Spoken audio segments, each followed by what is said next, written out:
In the new review, in this Sunday's Observer, some of Britain's leading novelists are sharing their thoughts on 13 years of New Labour. Today, we'll be taking that idea and moving it a little bit further, asking how has politics engaged with culture over the last 15 years, particularly popular culture? And ask also whether popular culture has affected politics itself.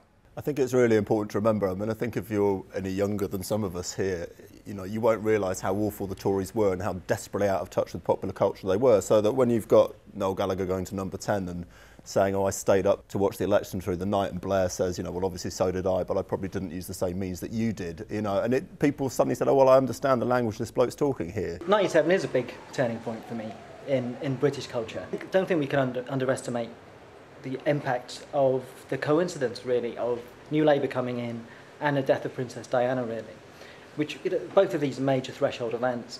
And I've seen an argument put, really, that a lot of the emotion involved in the Diana thing was probably in some way a displacement from, you know, the end of the Thatcher years, in a way.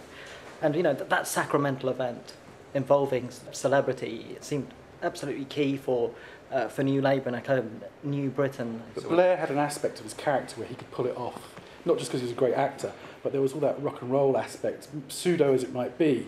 You know, Ugly Rumours, his pop band, the guitar lying against the wall in number 10. If anyone could do it, Blair could do it. So, the idea of authenticity, is it the idea that people believe, or is it the fact that it's a compelling story that's most important? Well, the classic bit of phoniness is Gordon claiming he listens to the Arctic Monkeys on his iPod. It does feel it's all been done before. We've seen it. There's a certain authenticity gap that's going on with politicians in general. I don't think authenticity is so important as the ability to perform authenticity effectively. And in fact, like the thing with Gordon Brown listening to the Arctic Monkeys, it may well be true, but like anything Brown says, it looks like a lie. It's almost the reverse of Blair in that way, because Blair could just perform things. So even when you knew he was lying, he still felt like he was telling the truth. Gordon should stop listening to these spin doctors and the image advisor, and he should try and be himself, however unpalatable that might seem.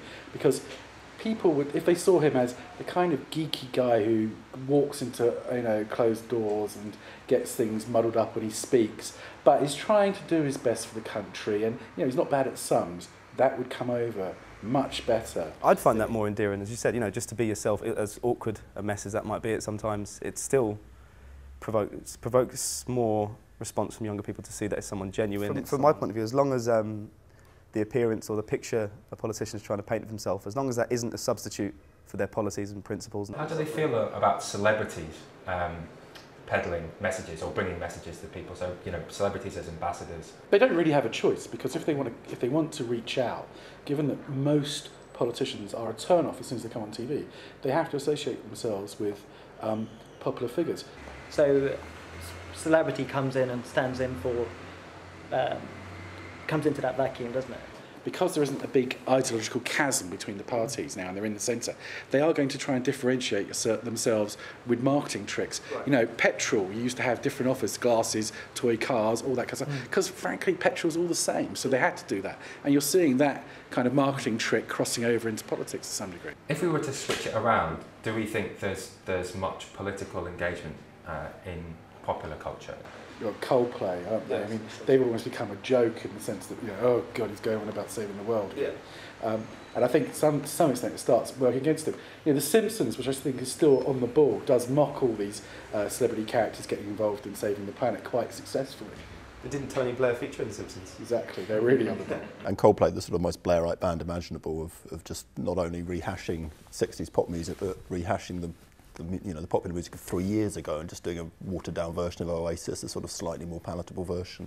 But I think what you saw then with people like Radiohead or Tom York is that he's, was very wary of being too obvious in what they were trying to say. And I think within English rock music, certainly there's been a generation of people who are very wary of pinning their colours to the mast, and they think it's a deeply uncool thing to do. And I think we're really scared off by what happened in '97, and they all distanced themselves from that very rapidly. I remember, for example, hearing about a programme in Argentina called like The People's Candidate or something, and it was like a mix of X Factor and Pop Idol or something like that, and it was literally like a panel of judges. It was weekly vote outs, and the people at home voted for who's out, and the winner got to run for Congress in Argentina. Do we think Cowell's a good thing? Do we think that if Simon Cowell was put in charge of the way the electoral process worked, that this would be a happier country? There's an unprecedented level almost of reach that the X Factor has got. It is absolutely true that on a Monday morning, everyone practically will be talking about it, even if they've not seen it. Now, I think there's something just interesting about the fact you can still constitute a popular public space like that. I'm sure, Mark, that you would agree that the acts that come out of those things are not made any more exciting or special or different or it's produced in the lowest common denominator, no, and the whole thing is a spectacle. It's more the fact that you can channel attention and it's still possible. That is with the lowest common denominator, but we don't know that wouldn't work with something else. In terms of engagement, more people vote in X Factor than will vote in the general election, and they have to pay to vote. So he's not done a bad job. And there is something analogous to politics. You're saying it becomes the lowest common denominator, and it's all the same, and it's in the middle. So is politics. Read some of Britain's finest novelists sharing their thoughts on 13 years of New Labour this Sunday, only in The Observer's new review.